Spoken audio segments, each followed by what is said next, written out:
नमस्कार विद्यार्थी मित्र मैत्रिणींनो, MPSCच्या कंबाइंड ग्रुप बी आणि सी च्या परीक्षांकरता अत्यंत उपयुक्त असलेल्या रीडिंग कॉम्प्रिहेन्शनच्या या सिरीजमध्ये आपणा सर्वांचं सहर्ष स्वागत आहे। या कॉम्प्रिहेन्शन पॅसेजची जर तुम्हाला PDF पाहिजे असेल तर तुम्हाला ती मिळू शकते आपल्या इंग्लिश विथ शिवकन्या या टेलिग्राम चॅनलवरती। ही PDF फाईल तुम्ही डाउनलोड करायची आहे, स्वतः सोडवायचा प्रयत्न करायचा आहे आणि त्यानंतर हा व्हिडिओ बघायला सुरुवात करायची आहे। ज्यांनी आधीच हा पॅसेज सोडवायचा प्रयत्न केलेला असेल, आपली उत्तरं तयार असतील, काही प्रश्न अडले असतील, काही शब्दार्थ किंवा काही फ्रेजेस अडले असतील तर त्यांनी हा लेसन पूर्णपणे पाहावा। बाकीच्यांनी PDF आधी डाउनलोड करा, स्वतः प्रॅक्टिस करा आणि मग नंतर या व्हिडिओकडे या। चला सुरुवात करूया। पॅसेज इथे दिलेला आहे, आधी आपण प्रश्न वाचूया।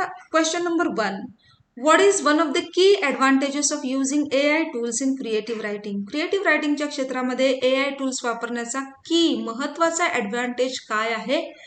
सेकंड क्वेश्चन, दुसरा प्रश्न, how do AI tools assist writers during the brainstorming process? ब्रेनस्टॉर्मिंगच्या प्रोसेसमध्ये AI टूल्स रायटर्सना कसे मदत करतात? Third question number 3, what is one potential drawback of relying too heavily on AI in creative writing? क्रिएटिव्ह रायटिंगच्या बाबतीत आपण टू हेवीली अत्यंत जास्त प्रमाणामध्ये जर या AI टूल्सवरती अवलंबून राहायला लागलो तर त्याचा ड्रॉबॅक, त्याचा वाईट परिणाम काय होण्याची शक्यता आहे? Number 4, how do AI tools enhance the editing process for writers? रायटरसाठी एडिटिंग प्रोसेसमध्ये AI टूल्स कसे मदत करू शकतात? And the last question, that is question number 5, what ethical concern is associated with the use of AI generated content in creative writing? सर्जनशील लेखनाच्या संपूर्ण प्रक्रियेमध्ये AI टूल्सनी जनरेटेड जे रायटिंग असतं त्याच्या बाबतीत कोणता एथिकल म्हणजेच नैतिक कन्सर्न व्यक्त केला जात आहे, चिंता व्यक्त केली जात आहे? पॅसेज बघूया आपण। पॅसेज तसा नवीन याच्यावरती आहे, जे नवीन टेक्नॉलॉजी AIची येत आहे त्याच्यावरती, आणि जे वर्षानुवर्ष हजारो वर्ष क्रिएटिव्ह रायटिंगचा जो उद्योग आहे आपल्या समाजामध्ये त्यामध्ये कसा बदल या AI टूल्समुळे आलेला आहे त्याच्यावरचा हा पॅसेज आहे। मी परत एकदा आठवण करून देऊ इच्छिते की रीडिंग कॉम्प्रिहेन्शनचा तुम्हाला जर सराव करायचा असेल तर त्यामध्ये 2-4 टॉपिक्स नेहमी लक्षात ठेवा। एक टेक्नॉलॉजीचा टॉपिक आहे, दुसरा एन्व्हायरमेंटचा आहे, त्याच्याशीच रिलेटेड असलेला क्लायमेट चेंज याच्याशी आहे, कोविडशी रिलेटेड आहे। या सगळे 2 ते 3 जे टॉपिक्स आहेत याचा कायम तुम्ही विचार करा जेव्हा तुम्ही रीडिंग कॉम्प्रिहेन्शनचा किंवा तशा प्रकारची प्रॅक्टिस करू इच्छिता तेव्हा। क्लायमेट चेंज आणि एन्व्हायरमेंटवरचे तर टॉपिक्स हमेशा असतातच असतात। सुरुवात करूया रीडिंगला। मी वाचत आहे तुमच्याकरता, तुम्ही सुद्धा वाचा। इन रिसेंट इयर्स, तुम्ही सुद्धा वाचा, हे याकरता सांगते की अनेक मुलं म्हणतात की आम्ही कधीही काही इंग्लिशमधलं वाचत नाही मॅडम, जेव्हा परीक्षा जवळ येते तेव्हाच आम्ही वाचतो, पण त्याचा उपयोग होत नाही, फायदा होत नाही, असंही त्यांचं म्हणणं आहे। तर ज्यांना वाचन जमत नाही फारसं किंवा ज्यांना कंटाळा येतो वाचायचा त्यांच्यासाठी हे मी वाचते, माझ्याबरोबर तुम्हीही वाचा।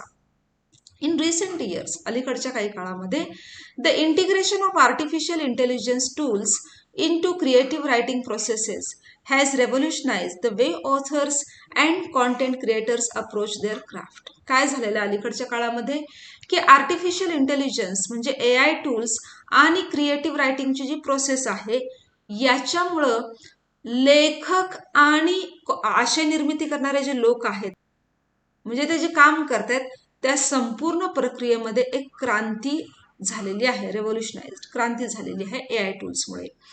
AI powered applications and programs have not only streamlined the writing process but also sparked new ideas and possibilities. याच्यामुळे 2 गोष्टी झाल्यात, एक तर रायटिंग प्रोसेस जी आहे ती स्ट्रीमलाईन झालेली आहे, त्याला शिस्त लागलेली आहे, आणि नवनवीन आयडियाज आणि पॉसिबिलिटीज म्हणजे शक्यता ज्या आहेत त्यांना स्पार्क म्हणजे त्या जास्त प्रमाणामध्ये जनरेट व्हायला सुरुवात झाली आहे।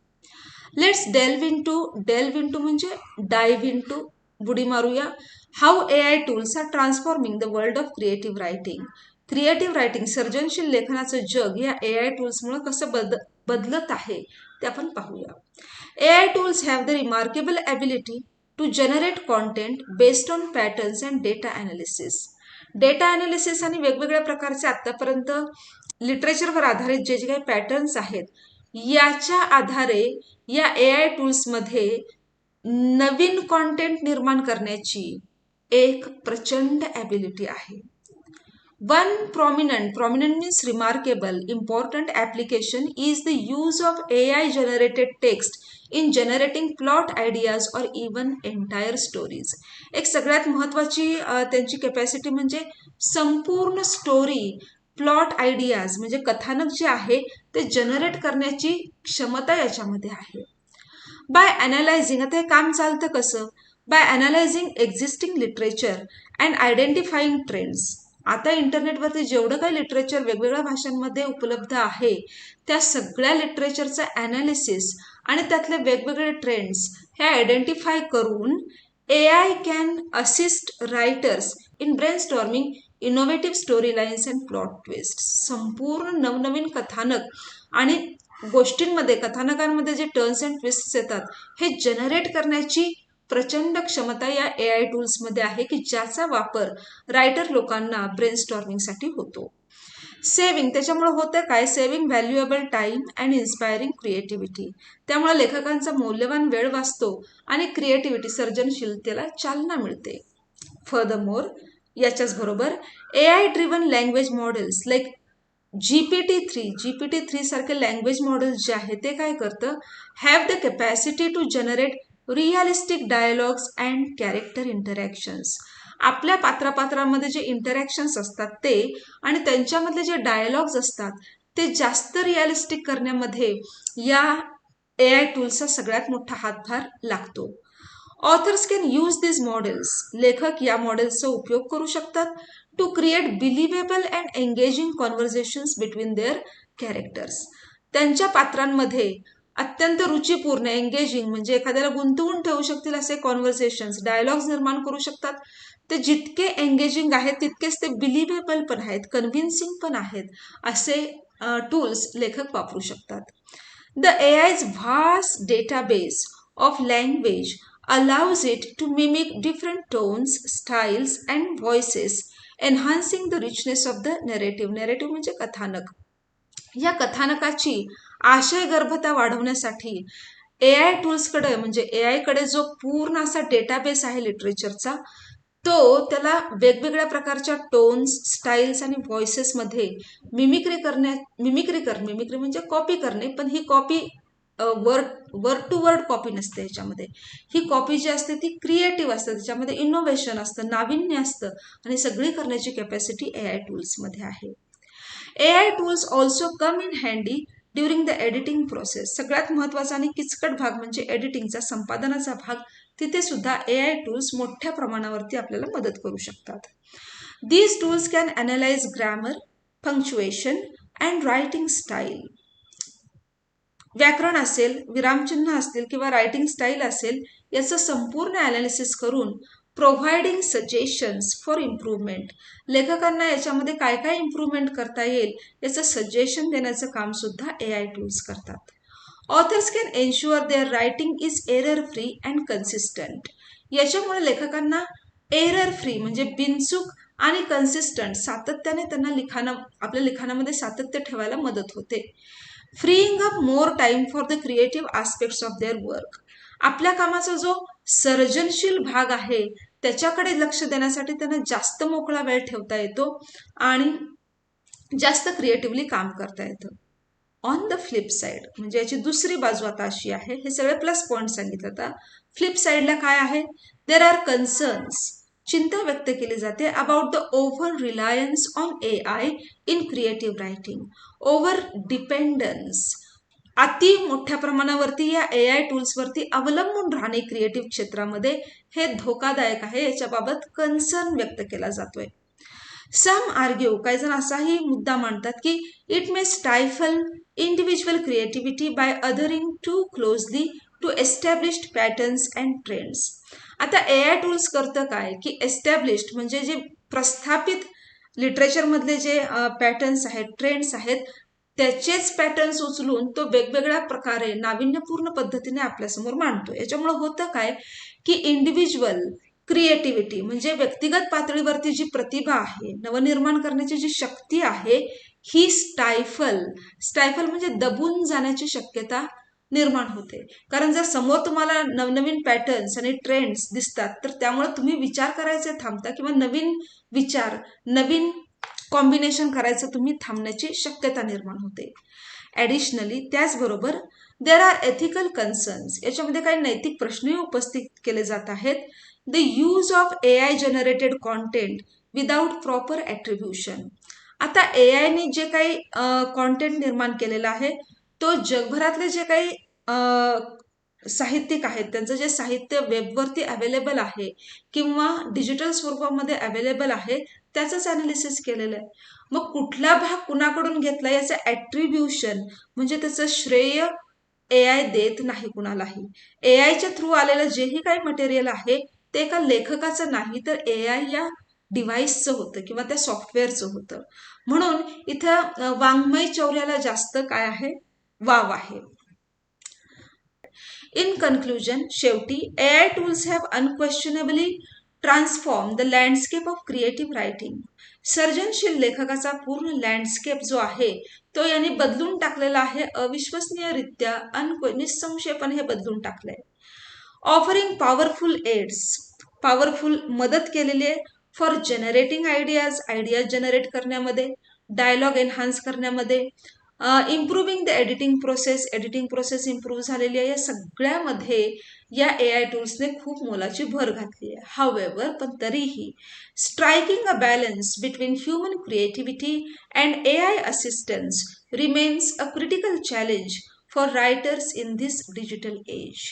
आता बॅलन्स, ह्युमन क्रिएटिव्हिटी, मानवी सर्जनशीलता आणि त्यामध्ये AIची घेतलेली मदत, याच्यामध्ये बॅलन्स कसा राखायचा हे डिजिटल एजमध्ये लेखकांसमोरचं सर्वात मोठं आव्हान आहे. बघूया आता की ॲडव्हान्टेज काय आहे AI टूल्स वापरण्यामध्ये. They eliminate the need for human writers. Human रायटर्सची नीड नाही. They can generate realistic dialogues and character interactions. Realistic dialogue आणि कॅरेक्टर इंटरॅक्शन्स ते जनरेट करू शकतात. हो, हा प्लस पॉईंट आहे. They discourage writers from exploring new ideas. नवीन आयडियाज एक्सप्लोर करण्यापासून ते लेखकांना थांबवतात, डिस्करेज करतात AI टूल्स. बरोबर आहे. जर मला आयतं समोर मिळत असेल तर आपण ते बौद्धिक कष्ट घेत नाहीत, रायटर्स घेत नाहीत. They always attribute content correctly. त्या आशय निर्मितीचं श्रेय जे आहे ते करेक्टली त्या व्यक्तीला दिलं जातं नाही. हीच तर सगळ्यात मोठी अडचण आहे याच्यातली. So B is the correct option.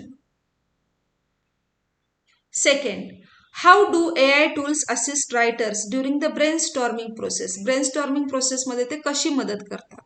इथं आपण पाहिलं पहा, brainstorming, analyzing existing literature and identifying trends. बघा, they provide detailed character descriptions. नाही, हे नाही.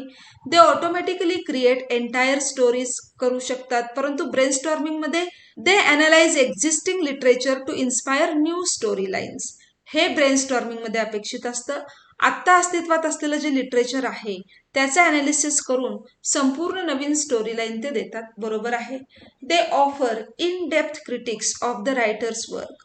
लेखकाने जे काही लिहिलेलं आहे त्याच्यावरती पूर्णपणे समीक्षणात्मक इन डेप्थ लिखाण करून ते देतात. नाही, न्यू स्टोरी लाईन देण्याचं काम ते करतात की ज्याचा उपयोग ब्रेनस्टॉर्मिंगसाठी होतो. प्रश्न नीट वाचायचे की ब्रेनस्टॉर्मिंगमध्ये उपयोग कशाचा होतो. Number 3, what is one potential drawback of relying too heavily on AI in creative writing. सगळ्यात मोठा ड्रॉबॅक कोणता आहे याच्यातला. Improved grammar and punctuation. हा तर प्लस पॉईंट झाला. Reduced creativity and originality. आपली ओरिजिनॅलिटी आणि क्रिएटिव्हिटी कमी होण्याची शक्यता असते. बरोबर आहे हा धोका. फास्टर रायटिंग प्रोसेस, हा प्लस पॉईंट आहे. एनहान्स्ड कॅरेक्टर डेव्हलपमेंट, हा पण प्लस पॉईंट आहे, ड्रॉबॅक नाही. So B is the correct answer. Number 4, how do AI tools enhance the editing process for writers. They generate ideas for new stories. याचा एडिटिंगशी काही संबंध नाही. They mimic various tones and styles in writing. याचाही एडिटिंगशी संबंध नाही. They provide suggestions for improving grammar and style. Grammar आणि स्टाईल इम्प्रूव्ह करण्यासाठी सजेशन देतात. हे बरोबर आहे, म्हणजेच एडिटिंग करायचं काम करतात. दे ऑफर एथिकल कन्सिडरेशन्स, नैतिक कन्सिडरेशन्स पुढे ठेवतात. हे कधीच ठेवत नाहीत नैतिकता याच्यामध्ये फारशी असत नाही, कारण तिथे ह्युमन ब्रेन काम करत नाही. So this also is wrong. C is the correct answer. Number 5. What ethical concern is associated with the use of AI generated content in creative writing? काय आहे? It leads to plagiarism. Plagiarism म्हणजे वाङ्मय चौर्य. दुसऱ्याचं जे सर्जनशील साहित्य आहे ते स्वतःचं म्हणून खपवणे, that is called plagiarism. हे बरोबर आहे. It discourages writers from editing their work. लेखकांना डिस्करेज केलं जातं त्यांचं वर्क, त्यांनी लिहिलेलं जे साहित्य आहे ते एडिटिंग करण्यापासून. उलट ते जास्त प्रवृत्त करतं की एडिटिंग कसं करायचं हे सांगण्यासाठी. It always gives proper attribution to AI generated content. Attribution म्हणजे श्रेय देतं का ते त्या व्यक्तीला? नाही. It eliminates the need for human writers. Human रायटरची गरज ह्याच्यातनं एलिमिनेट झाली, अजिबात नाही. It leads to plagiarism. हे आपल्याला वाङ्मय चौर्याकडे घेऊन जाऊ शकतं. तर हे होते 5 प्रश्न आणि त्याची उत्तरं. बघूया. For more reading comprehension passages मी परत तुम्हाला PDF पाहिजे असेल तर आठवण करून देते की इंग्लिश विथ शिवकन्या या आपल्या टेलिग्राम चॅनलला आपण जॉईन होऊ शकता. Thank you for watching. Keep watching.